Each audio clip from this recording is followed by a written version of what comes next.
Hello, and welcome to another episode of Storytime. Today's short story excerpt comes from Mistletoe Magic and Other Holiday Tales, which is my latest short story collection, and it is called Mistletoe Magic. Welcome to Baxter's. Susan knew her voice was hardly as cheery as it should be as she greeted the couple entering the store.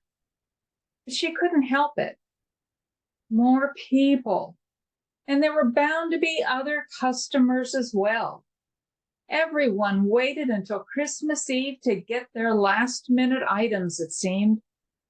And she still had an hour before closing time, which seemed like an eternity. She couldn't wait until she could go home, lie down on the couch, and try to convince the baby to just stay still and wait for Brandon to come home.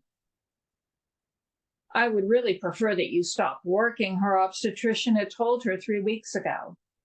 The baby could come at any time, and the last thing you need to do is be out in the snow and ice where you might fall, or around customers where you might catch the flu, or go into labor at the store, but Susan interrupted her, doing her best to sound positive and decisive.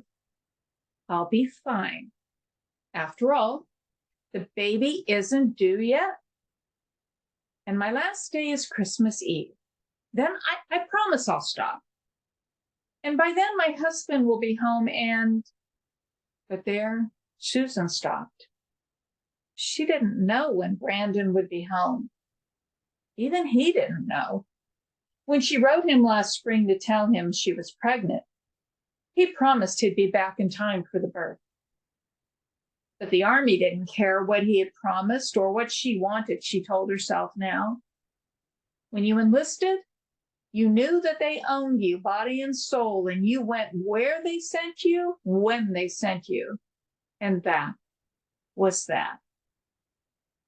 Have you heard from your husband? Dr. Adams had asked, but Susan just shook her head. Well, even if he isn't here when the baby is born, you won't be alone. The hospital is wonderful. The nurses are used to military wives coming in without their spouses, and the staff will do their best to take care of you. In the meantime, she added as she helped Susan down from the examination table, if you have any questions or concerns, just call the office, okay? Susan nodded, but the only real question she had was when Brandon would be coming home. And no one, not even the doctor, nice as she was, could answer that. So all Susan could do while she waited was come to Baxter's and work her evening shifts, and then go home to her empty bed, hoping each night that Brandon would be there when she awoke. But it hadn't happened. And here she was on Christmas Eve, doing her best not to think about where her husband might be and whether he was safe and when she would see him again, if she would see him again. Mistletoe Magic from Mistletoe Magic and Other Holiday Tales.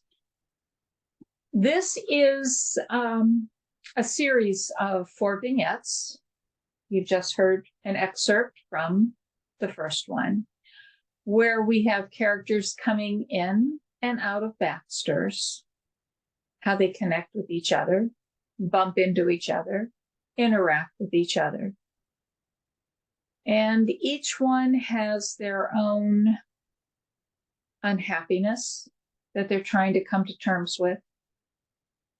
And you'll have to read the story to find out how it all turns out. Did each one have the kind of holiday that they wanted?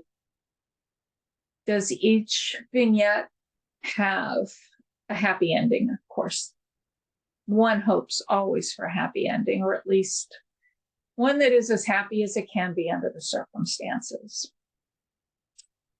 It was a challenging short story to write because I don't usually do vignettes like that. Usually I have one storyline, one set of characters, one through line, and there you go until you reach the end. But in this case, I really wanted to knit together different stories and make them all part of a cohesive whole. I think I did it. I hope you think so too. I hope you take the opportunity to get Mistletoe Magic and Other Holiday Tales and read Mistletoe Magic for yourself. And if you liked it, if you think I did a good job of connecting the character stories, do let me know. And thanks for being part of my story time.